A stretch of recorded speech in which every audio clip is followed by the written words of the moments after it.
everyone, I'm Rita Kakati-Shah, your host for The Uma Show. Welcome to your one-stop journey for feeling empowered. We're a platform for change, we build confidence, we are your voice. Today, we're exploring women in business, and I'm so excited to be joined by our goddess of go-getting, Farzana Baduel, who is joining us from London, and she is the CEO of Curzon PR. Welcome, Farzana. Thank you for joining us today.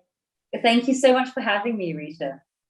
It's so lovely to see you. And a disclaimer for everyone, Farzana and I actually know each other for many years. We actually went to school together. So I'm very excited to be here with Farzana today in particular.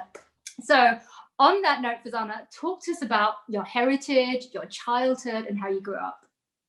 Sure. So my parents, they came to London in the 70s from Pakistan, from Kashmir.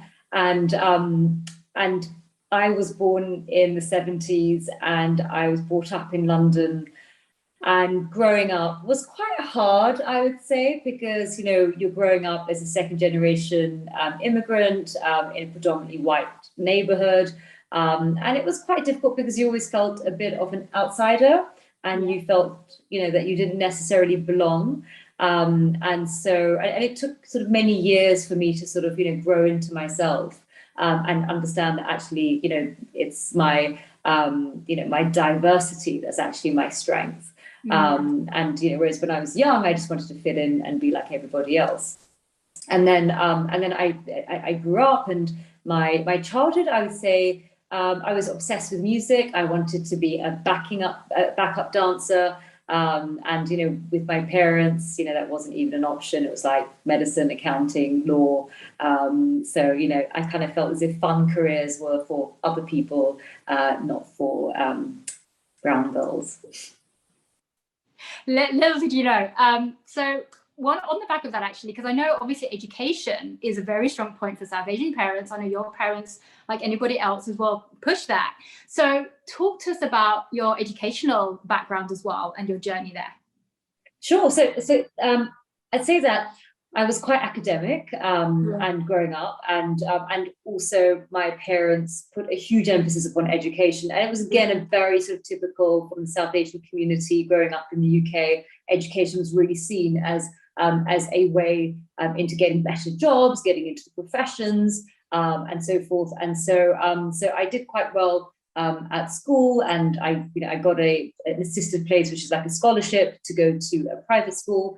And then I didn't do very well in my sort of my A-level exams, and as a result, I then went to university. But then I left after my second year. I didn't finish my degree, and I went straight into setting up a business. And it always haunted me because actually I think education is incredibly important. It's important to get your degrees, important to study hard, get your grades. And, you know, and so I went out there, and actually what I did is when I was running my businesses, I was always very conscious of the need to continue my education, even after it was interrupted. And so what I always did is I always did continual professional development. I did many courses, qualifications, and I believe in continuous learning, that education doesn't stop when you finish your degree, but it should be lifelong. And actually now going full circle, I'm actually teaching at a university. So it's quite interesting that I sort of had my education interrupted, but yet have gone back to actually academia through teaching part-time. Yeah, you know, I love how you share your journey, because in most cases, people do think education is the basis for your future, whether it's a career, whether it's entrepreneurship, or whatever discipline you go into. You, on the other hand, have shown that actually, you know what it is?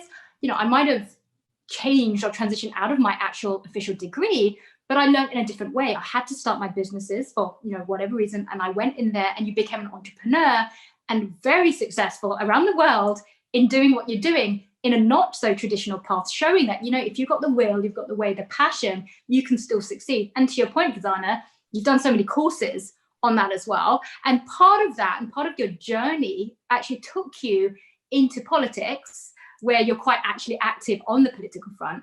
So one of the positions that you served as the vice chair of business relations for the UK Conservative Party as an example. Tell us a little bit about that journey and what your role entailed. So after, so when I left university, it was to set up a tax business. And And it did very well. And I ran it for a number of years. And then what happened was that there was a legislative change, which impacted my business negatively. And I was very upset about it. And I didn't see it coming because I never really followed politics. And then when it impacted my livelihood, I then thought, right, I'm going to get involved in politics. I'm going to know what's happening in, the political world, so that I know what changes are coming, what sort of regulatory changes are coming in the pipeline, what the political sentiment is. And so, because it really did impact my business. And so what I did is I joined the political party, the Conservative Party, which at the time was in opposition. And I had the most incredible experience because I met incredible people from all over the world, who had based themselves in the UK. It was very international, actually, because I was working in a business forum and my focus was international trade. So I got to really get to know people from all the embassies and high commissions, understand the nuances of bilateral trade as well as the foreign direct investment.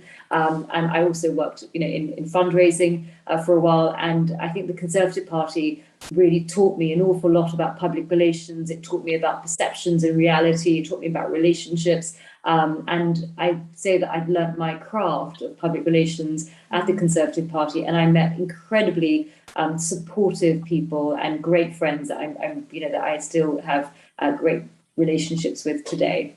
So my sort of ethos is very much, get out there, meet people from outside your circle, volunteer for organizations, be it charity or religious organizations or political organizations, because actually it just really broadens your network. I mean, you broaden your network, you broaden your opportunities and the exposure that you have. And if it wasn't for working in the Conservative Party, I would never have discovered public relations. And I genuinely feel that public relations is my purpose in life. And how sad for those people who never discover what their purpose is, because they don't really go out there in the world and discover new disciplines. Yeah, that's so well said, because to your point, you had a passion, you had an issue that you thought, okay, I want to solve this in my own tax consulting practice. So you did something and you wanted to find out. That led you into meeting people, networking, relationship building, and then you kind of found your calling, public relations. So that's really great how you share that, because to your point, if you don't go out there, if you don't take those risks and go into the areas that you don't know anything about, how do you do that? So now talking about public relations, where you are, talk to us about Curzon PR and what exactly does your practice do? So what happened is after I, learning about public relations in the Conservative Party, I realized that, this area is what absolutely fascinated me, because it was really a nexus of disciplines and a confluence of psychology, media, marketing, neuroscience, behavioral science, data science, and I thought, my God, this is so fascinating, and obviously a far cry from doing tax returns. And so, what I did is, at the time, I was on the board of the committee for the Institute of Directors, and one of my fellow members was actually a PR person. So I asked him, should we set up the business together? And he said yes, and then we set up Curzon PR. And he left after 2 years because he was headhunted for tech. And but he was incredibly kind and generous with his knowledge, and he taught me an awful lot about public relations. And so I embarked upon the journey of having a business in public relations. It was incredibly hard. So many people said, "My God, why do you continue doing it? It's so hard. You're working so hard, such long hours, and you're hardly making any money. And and it's kind of zigzagging. Like sometimes it's great, sometimes it's really bad." But what really sustained me was just my passion and my belief that this was my purpose. And I'm so glad that I sustained, because actually it was very hard for the first 8 years, and I've now been in it for 11 years, and it's really taken off the last few years. And I've had an incredible journey. We had an office in Dubai, an office in New York. Now we've got rid of the offices, and now we're completely virtual. We have had the most incredible clients. We've worked with about, I'd say, 18 governments around the world. Multinational corporates, arts and culture, Oscar winners. We've had the most fascinating array of clients. I'm super grateful for the clients who have believed in us, and also I've been really lucky to work with incredibly talented people, from graphic designers to journalists to sort of videographers, It's a really creative discipline, and it's sort of creativity married in with commerciality and strategy. So it's really fascinating, and it's something that I would like to continue doing until, you know, I'm off this world. Yeah, well, you're certainly, your passion comes through, that's for sure. So you did mention when we talked about your education that you sort of, it went full circle because you now also teach. So you are actually the resident public relations expert and ambassador at the Oxford Foundry, which is the University of Oxford Entrepreneurship Institute. So talk to us about your work there and what exactly that entails.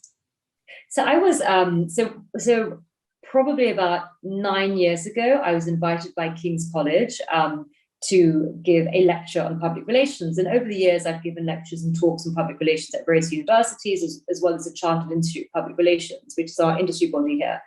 And I always enjoyed giving lectures and talks because I'm super passionate about what I do.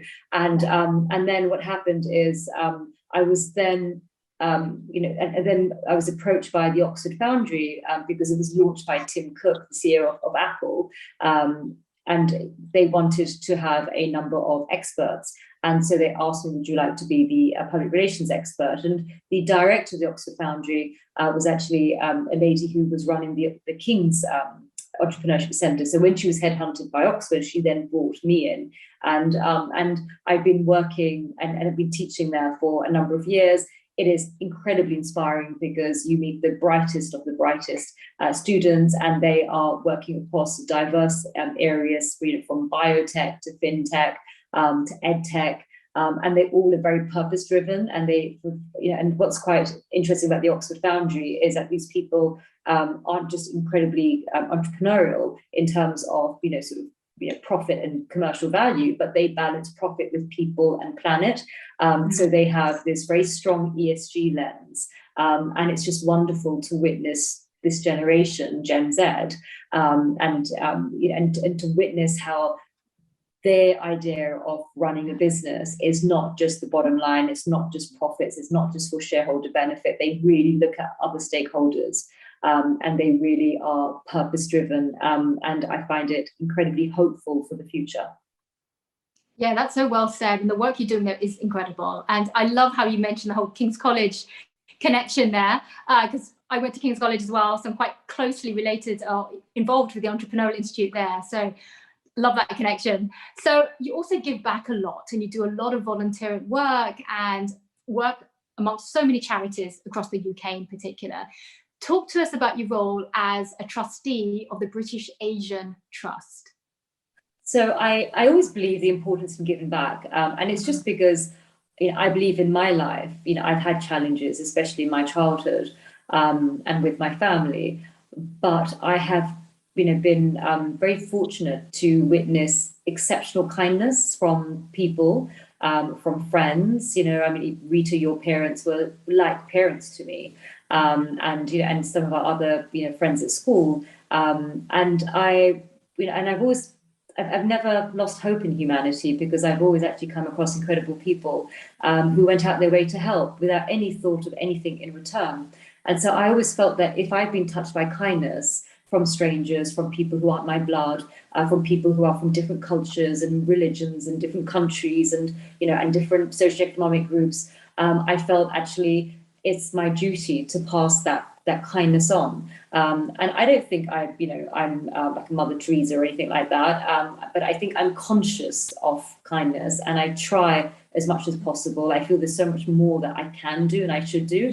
But I've been very fortunate because I was approached by the British Asian Trust, and they are a charity that was established by His Royal Highness Prince Charles to support communities in South Asia, in India, Pakistan, Bangladesh, Sri Lanka. And they work across conservation. They do a lot of work with elephants in South India, for instance, and also the economic empowerment of women, and also anti-human trafficking. And they have the most sort of wonderful projects across the region, and they're very well known for their governance and transparency. And so I was very honoured to be approached by them earlier this year. And so I joined there as a trustee, and I've really, it's my first real exposure to a charity in South Asia.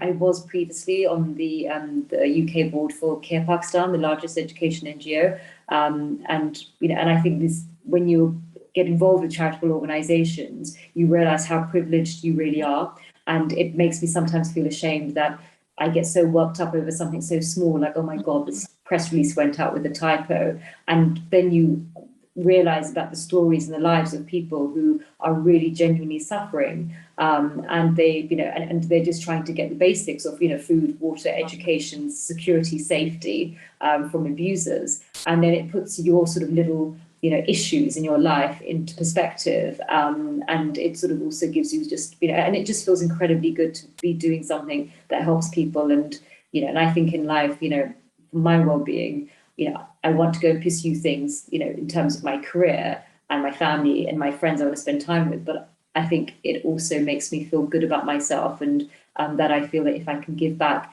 in whatever capacity, I feel it's a life well lived. Thanks so much for sharing, Farzana, what you do for charity, what you do for the British Asian Trust, because it's such important work. And to your point, we all have daily activities going on. We all think about ourselves and our lives without thinking, actually, what is there in the greater world? What is going on and affecting other people's lives? So thank you for actually calling that out and making us all think about it out there. So in the work that you do, you're also a frequent media contributor, and you've won many awards for the work that you do. What's next on the horizon for you? Well, what I'm working on at the moment is I'm the company Curzon. We're one of the founding sponsors of a not-for-profit organization called Socially Mobile, and it's an edtech platform, and it basically has the sort of leading PR people, and they and lecturers in essence, and they give classes on strategy and PR and so forth, in order to help people from disadvantaged backgrounds to access courses for free. And so at the moment, we're just working on creating the content for Socially Mobile, because I'll be giving lectures on on leadership and culture. And it is very exciting because I believe that obviously in education, and now what's happened because of COVID, a lot of sort of teaching has moved online. And so I'm working with Socially Mobile on creating that content, and then separately also with the Oxford Foundry, working on creating video components to support the public relations and strategy teaching, because before I used to go in person to Oxford, and now what we're trying to do is create some video content, because Oxford's the Foundry is very keen to ensure that not just the cohorts benefit, but also a wider audience can benefit from the teaching. Absolutely, and great idea. It's like keeping with the times, but it's really actually what's needed there today as well. So that sounds amazing. All the best for that project that you're working on. So you seem to always be working and on different projects everywhere at the same time. What do you do to relax? I think I don't relax enough, and I think that's probably a bit of a weakness. I'm constantly on the go, and sometimes that's not a really good thing, because it can impair your decision making. And what I've realized is actually when I'm well rested, my sort of strategic thinking and critical analysis is much better. And so what I try and do is I try and build time in. So I tend to wake up at 6:30 in the morning, and then I take my lovely dog, Dante, for a walk in Hyde Park from 7 in the morning till 9. And those 2 hours that I'm in the park, I walk with him, and I also take calls from my internal colleagues who are based in India because of the time zone. And it's just so beautiful to start your day in an abundance of greenery. And I do that religiously every day. Even on weekends, I take him for a walk at that time, because also there's not many people around. And there's something about being in nature when there aren't so many people around, and sort of the morning light, it's just very, it's very beautiful and inspiring. So I start my day off like that, and then obviously then I work. I try very much to meditate, and so I use meditation apps to help me meditate, and it's very difficult because my brain is often racing around. But I find that when I do meditate, I find it just completely transforms me, and I have a much more sort of stronger sense of self, and I'm less reactive, and I'm more sort of strategic and proactive in my responses to people. And so I tend to try and do that. And I also try and eat healthy because, you know, I love junk food. I was pretty much brought up on McDonald's. And so trying to wean myself off that junk food and have healthy food, because I think, you know, you are what you eat. If you put rubbish inside your body, it's, you know, it's going to have an impact. And so I try very much to eat, and I'm beginning to move more and more into having, you know, less meat as well, because I think that seems to make a difference. It could be an age thing, digestion, I don't know.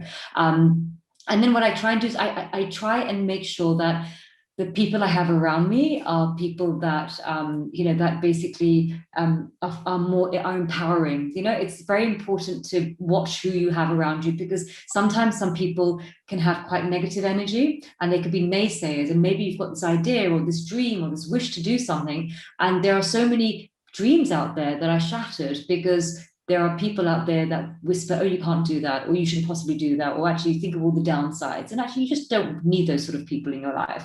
And of course, it's good to have some constructive criticism, but you don't want to have people that are just heavy and just, you know, sort of draw you down. So what I try and do is I try and not necessarily manage my time, I try and manage my energy. And I also try and really have an understanding of, how do I feel around people? Do I feel good? Do I feel like I can conquer the world? Or do I feel diminished? And I think that's a really key. And I think choose your friends very wisely. Choose your people, your boss, choose your colleagues very wisely. It's not just about competence, and, you know, it's also about energy levels. So I think that's really important. And so, yeah, so my sort of takeaway is get a dog, go for walks in nature. And, you know, and if you don't have really nice people around you, stop talking to them and talk to the trees instead. I love that. Really, really well said. Before we let you go, if there are any young girls or women watching today, what message would you give them? Oh my God. I mean, I'm 43, and I would probably say that it took me up until the age of about 40 to realize my self-worth. And, you know, unfortunately, we're brought up in a world where consciously and subconsciously we are given stories and signals that we are not worthy. And sometimes we're not even conscious of it. And it took me so long before I then started realizing that actually, you know, what my value is, and to stop being a people pleaser and stop putting other people's needs, you know, above yours. And, you know, that whole kind of, you know, what aunties and uncles say, oh, be a good girl. It's like, no, don't be a good girl, because their version of what good girl is someone who puts their needs right at the bottom below everybody else, and you are as worthy as the next person. So that is my advice to all of you beautiful younger ladies out there. You know your worth. Do not be who they want you to be. Be yourself, and, you know, and value yourself. So well said. Thank you so much, Farzana, for sharing your incredible story with us today. And thank you for our viewers for joining us on this empowerment journey. We want you all to embrace that inner goddess of go-getting. We want you to be bold, be you, be Uma.